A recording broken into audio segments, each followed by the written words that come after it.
jërë ngeen jëf mbokk yi ñi nga xamante ni yéen a ngi ñuy teewlu ci wàllu digital news ci goxu wàllu yi mais également un peu partout dans le monde tey nag comme ni ñu koy defee ak yéen ci ay bés yu ne dellusiwaat nañu ak yéen ngir dégtalaat leen li nga xamante ni moom moo di compte à rebours jëm ci li nga xamante ni moom mooy di wàccaayu semaine départementale de la jeunesse ci département bu Dagana ginnaaw ni ñu ko defee démb ak le ministre des mines et de la géologie par ailleurs maire de la commune de Dagana monsieur Oumar Sarr tey nag ñu dellu siwaat ak yéen ànd ak yéen ci beneen parrain kii nag moom moo di monsieur Mamadou Diallo nag di opérateur économique fi nga xamante ni moom moo di ci commune bu Richard Toll mais également nekk koo xamante ni tamit royukaay la ci ndaw ñi nekk koo xamante ni au plan social au plan citoyen ku am activité la mais également ku am yëngu te jege population yi la ndaw ñi tànn ko mu nekk moom it parrain tey jii ñu leen di xamale ak moom xool moom mooy kan xool lan mooy implication am dans la société mais également lan mooy implication am tamit pour ndaw ñi kon ñu xool ko ak ñi nga xamante ne ñoom ñoo di ay jege ñaaleem. Mamadou Diallo seedeel ko wax dëgg yàlla lu yomba la ndaxte depuis 1988 xam naa kër gi maa ngi koy fréquenté la ma seede bi njëkk si moom mooy tur wi fa mu yegg te dina la romb fii léegi dem nga koy laajte ndax modestie ndax simplicité doo xam ni moom la déjà nit ku woyofe noonu ku suufale boppam noonu kooku doy na vraiment comme référence mais Mamadou mu ngi juddoo fii ci Koumba Thiarène fii la juddoo fii la jàngee alxuraan fii la jàngee métier comme mécanicien fii la tàmbalee activité ba tey jii mësul génn ci Koumba Thiarène juddu nag ci ñaari waajur yoo xam ni ñëpp ràññee nañu ni ñu jullite lañu ñu doylu lañu mel na ni loolu aussi ci melokaanu waajur yi seen ñaan topp na ko waaye moom aussi teel nañu ràññee ni ku tarbiye la woon ñaari waajuram yooyu tax na ba fa ko waajuram dénkaane woon muy jàng mécanicien xam nga dañ ko doon yónni rek muy jëndi ay butéelu potu huile ak graisse affaire yu sew sewaan yooyu pour oto yi fa doon ñëw ci garage bi moom mu obligé waxtaan ak waajur moom mu créé boppam ci lu tuuti ñëw teg benn taabal di jënd petit matériel yooyu au lieu muy déplacé wu du dem soo ko waa garage bi soxla moom mu leen koy livré donc noonu la tàmbalee ci pièces détachées lu jëm ci garage bi ba yàlla dogal taabal bi jóge taabal bi yëf yi xaw a màgg tuuti buntu kër gi ñu nekkoon restaurant ba fa nekkoon mu modifié ko commencé di fa wékk ay bagages yu sew yàlla dogal tam am jamono mu fexe ba dajale fanweeri junni 150 000 francs mu ni man du ma jënd produit fraude du ma dem Mauritanie mu jël car wàcce Ndakaaru ci benn wëlërëm bu nekk foofu si la tàmbalee vraiment voyager pour la première fois jënd fa matériel di dem ak dikk et yooyu yëpp moo lay won ni ni mu démarré lu tuuti la démarré parce que ku déparé si ay potu huile ak i ay potu graisse di dem ay boulon ba yàlla dogal mu dugg ci quincaillerie bi je crois c'est en 95 ci la ko démarré fii bi ñu toxalee marché Richard Toll indi ko une partie du marché indi ko fii en face de la maison familiale et donc loolu daal ci gàttal mooy Mamadou Diallo ci jaar-jaaram yàlla def barke kër gi waa juróom luye woon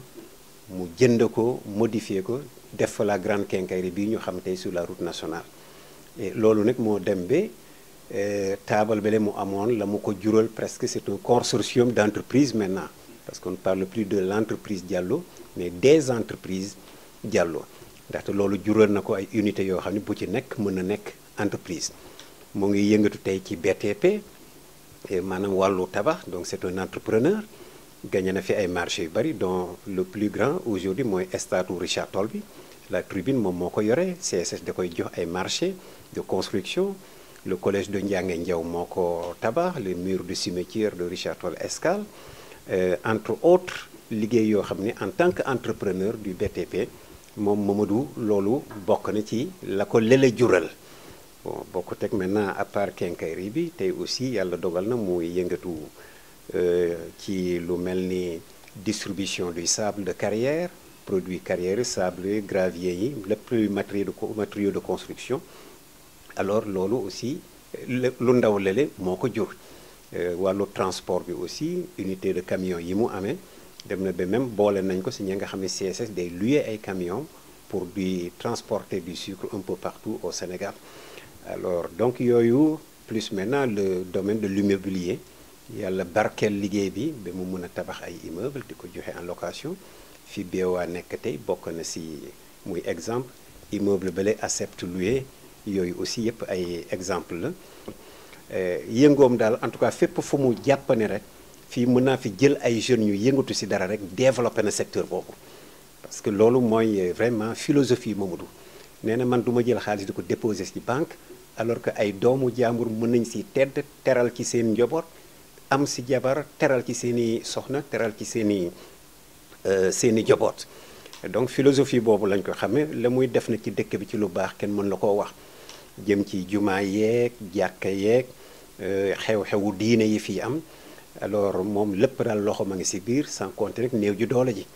ña ñuy poñe sax ci wàllu bor discrètement Mamadou dina leen si génnee te kenn du yëg kon nit la boo xam daal dafa mel ni yàlla daal moo ko defaral boppam man dinaa wax yenn saay ni moom la mu am ñu xamee ko du dara lu dul gëm sa borom am ñaari waajur gëm sa bopp loolu fa la teg tànkam teg ko ci njub nag musul dugg ci lu yoonam nekkul musul yëfu xale yi moom xamu ko bu mu juddoo ba léegi du dem fenn liggéey dellu si njabootam loolu lañ ko xamee à travers Richard Toll fu ñu ko sollicité nag aussi mu taxaw si rawatina nag lu jëm ci cadre diine beeg cadre dëkkaale bi en tout cas ñun fii à Richard Toll mën naa wax dans le département de Dagana c'est un modèle parfait du jeune accompli autodidacte qui est parti du petit daara de Xumma. waaw municipalité xam nga municipalité yi ñoom lu ñu këtt lu ñu jonn moo leen arrangé parce que léeg-léeg liggéey taxaw ñu ne ko daañu tabax école soo gisul entrepreneur bu am possibilité nar a xaar fu ñu lay décaisser lay xaalis dafay jafe donc façon accompagnement yooyu vraiment moom ràññee nañ ko si rawatina yenn type d'aménagement yi su amee fu ñu war a nettoyer gradeur am mu jël ko mettre à la disposition de la municipalité mu dem nettoyer un peu partout à travers la ville bokk na si aussi yenn type de construction yi nga xam ni mairie su ko naree def sollicité ko moom du xaar décaissement xaalis day jël alalu boppam vraiment def ko si li si des nekk muy door a topp municipalité bon leneen lu aussi kuy dimbali ay ASC zones yi dañu koy sollicité là aussi c'est la jeunesse donc dimbal la boo xam ni municipalité bi la koy dimbale en gros je crois qu'il fait partie des tout premiers partenaires de la municipalité de Richard Toll parce que maire déggoo na ak moom déggoo na ak secteur municipal ñun conseillers municipaux yi ñun ñëpp ràññee nañu taxawaayam alors loolu vraiment Mamadou ci loolu la nekk wax naa ko sànq aussi jumaa yeeg jàkka yeeg ainsi de suite lépp lu ñu ko sollicité ñu yëg ni moom vraiment muy xam ni war na ci mën a def dara rek il n'hésite pas da koy def dans l'humilité suufee du ci amul mbumbaay amul tintamarre amul coow dina ko def rek te yàlla tax ci kaw sutura loolu la nekkee municipalité loolu la nekkee aussi ak dëkkaale yi loolu la nekkee ak jullitu yàlla yi de façon générale. ci wàllu xëyu ndaw yi daf mel ni ñu ci bay waaram. waaw xëyu ndaw yi day man j'avais commencé woon naa di jéem a gëstu personnel ba mu amee bi mais dem naa ba diggante permanent bi personnel permanent ñi nga xam ne dañu leen embauché ak ñi nga xam ni ay manœuvre lañu wala ay contractuel lañu ba ma ci mujjee def suma recensement bi on tournait autour de 130 et quelques personnes donc loolu diggante ñiy liggéey ci transport bi ñay liggéey ci carrière bi ñamu engage ñuy liggéey ci quincaillerie yi muy gérer am na quincaillerie même à Dagana am na fa personnel fii mu nekk ñi mu engagé aussi ñuy liggéey ci distribution mooy en fait il est devenu maintenant grossiste ci wàllu alimentation bi distribution alimentation bi ñamu fa embauché bokkote station yi aussi ña nga xam ne embauché na leen fa ñu fay liggéey donc en gros vraiment la mu engagé ci personnel yaatu na sans compter aussi que moom moo yore le monopole de la distribution du gaz Lobbo Mame Diarra au niveau départemental foofu aussi vraiment ñi mu sa engagé bari nañu même il a une unité de fabrique et de vente d'agglo pour ñi nga xam ne construction bu rapide la ñu soxla foofu yëpp aussi ay personnel bu bari mais surtout le BTP xam nga ku wax travail de maçonnerie nga xam ni aussi loolu day jël lu bare lu mel ni stade bii tey soo fa demoon tribune bi construction bi nga xam ni ñay tourner autour de l'entreprise Diallo ou des entreprises Diallo vraiment ci wàllu jeunes yi mu engagé bare na lool macha allah yàlla na ko yàlla lafal cat. am na lu xaw a yéeme foofu moom dafa wax ni man daal suma royukaay mooy Alioune Ardo Sow moom da koo gëm dafa fonk góor googu ndax humilité ba mu doon def lu baax la muy def te kenn du ko yëg il passait inaperçu simple. alors benn jour mu ngi may nettali mu naan man daal dama yéem mooy Thierno Mountaga Ba su ma wóolëre la parce que Thierno Mountaga vraiment lu bare da ko doon taxawu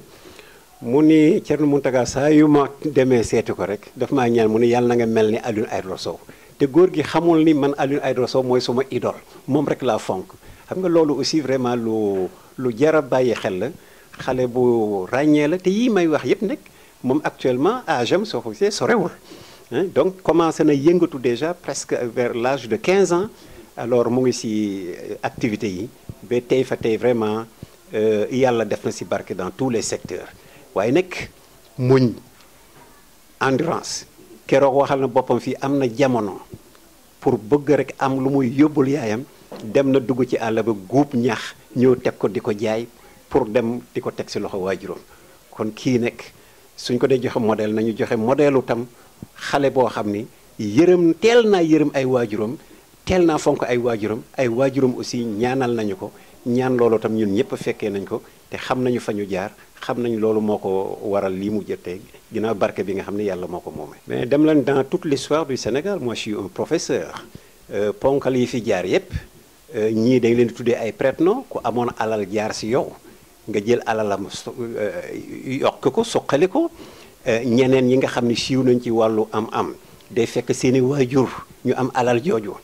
alors ñu hérité ko donc ñu développé mais kii il est parti de zéro mu ngi jëlee ci peut-être ñaari téeméer yu mu jëndee ay potu graisse yu mu njëkk a commencé jaay ci garage ba fu mu toll jëmmi tey ji kon nag vraiment doy na comme modèle juddoo ci quartier jànge fa alxuraan jànge fa métier commencé fa sa petite entreprise ci table dem ci cantine jóge ci cantine dem ci magasin ba ainsi de suite mujjee nekk un des plus grands entrepreneurs ou bien des hommes d'affaires de ce pays kooku vraiment doy na référence dina néew ku mel ni moom ci Sénégal tey jii mais nañu doon ñu gëm seen bopp nañu gëm seen borom xam ne yàlla mooy maye te yàlla du yàkkamti du xër du bëgge mooy tax nga jot ci la mu amee da ngay tegu ci njub ba pare waaye nag njub bi aussi ñaanu waajur moo koy ñàkk parce que bari na koo xam ne am nga gàllankoor aussi amul ñaani waajur moo tax xale yi nañuy teel a déggal seeni waajur mais nañuy teel a sóobu ci yoonu jàng métier yoonu aussi bañ a xeeb dara lépp loo tàmbale rek te nga teg ko ci njub nga gëm ko rek incha allah barke bi ci su loxo borom bi la nekk kon fii Sénégal moom joxe na exemple ni nit mën na fii toog juddoo fi màggee fi teddee fi ba xëy génn àddina te doo mës a génn fii doo mës a jël gaal naan dafa émigré dafa dem feneen ak feneen l'exemple est là moom mësul génn ci quartier bi joxuma caaren nga xam ni fii la juddoo. kon noonu la yéen a ko gisandoo mu nekk koo xamante ni royukaay la vrai cas d'école la gis ngeen jaar-jaaram gis ngeen li nga xamante ni moom la ay jegeñaaleem wax ci moom ana taxawaay bi nga xamante ni moom la am ana fan la jaar ba agsi fi nga xamante ni foofee la àgg tey mu di royukaay waaye di référence pour la jeunesse du Waalo d'une manière particulière mais globalement pour le Sénégal kon ñu joxanteeg yéen rendez-vous ba suba ci jàmm incha allah ak beneen numéro compte à rebours.